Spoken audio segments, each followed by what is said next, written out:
যাও পাখি বলো তারে, সে যেন ভোলে না মোরে।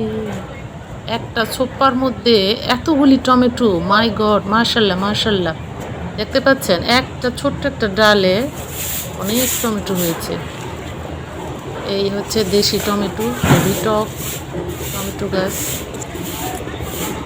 আবার কেউ ভাববেন না যে একই ভিডিও বারবার দিচ্ছি। আমি এই যে একটা ছোপার মধ্যে এতগুলি হাইব্রিড টমেটো হয়েছে সেটা দেখানোর জন্য ভিডিওগুলো করা। আমি 20 টাকা দিয়ে যে বেগুনের চারাগুলি কিনেছি ওগুলোতে এখনও বেগুন আসেনি, কিন্তু 40 টাকা দিয়ে যে বেগুনের চারাগুলো কিনে লাগিয়েছি এই বেগুনের চারাগুলিতে এত দ্রুত বেগুন এসেছে, খুবই ভালো। ভালো একটু দাম বেশি দিয়ে কিনাতে ফলনটাও ভালো এসেছে। এই যে এটা 40 টাকা দামের চারা। মাশাল্লাহ মাশাল্লাহ, আলহামদুলিল্লাহ। Welcome to my channel আশরাফুন্স world. এই যে কি অবস্থা 5 দিন পরে, এই যে অঙ্কুরোদ্গম হয়ে গেছে, খুব সুন্দরভাবে হয়েছে, খুব ভালো দেখাচ্ছে।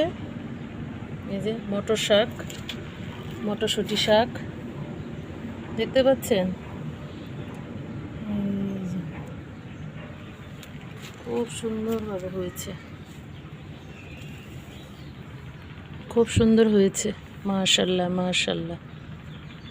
মটরশুঁটি শাকের দাওয়াত রইল সবার। ওই যে সরিষা শাক, সরিষা শাক হয়েছে।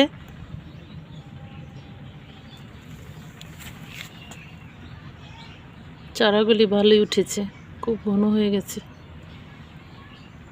আর এই যে লাল শাকের ক্ষুদ্র ক্ষুদ্র চারা উঠেছে।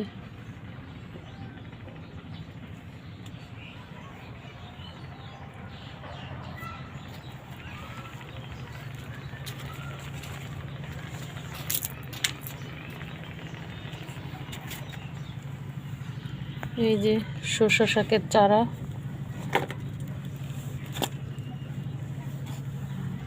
খুব সুন্দর। শসা শাকের চারা উঠেছে। আল্লাহ, খুব ঘন হয়ে গেছে, জানি না কি একটা অবস্থা। ভিডিও কেমন লাগে জানাবেন। শসা শাক কে কে খেয়েছেন তাও জানাবেন। কেমন লাগে শসা শাক, কেমন লাগে সেটাও শেয়ার করবেন প্লিজ। কমেন্ট করবেন, সাবস্ক্রাইব করবেন চ্যানেলটাকে, ছোট্ট একটা রিকোয়েস্ট।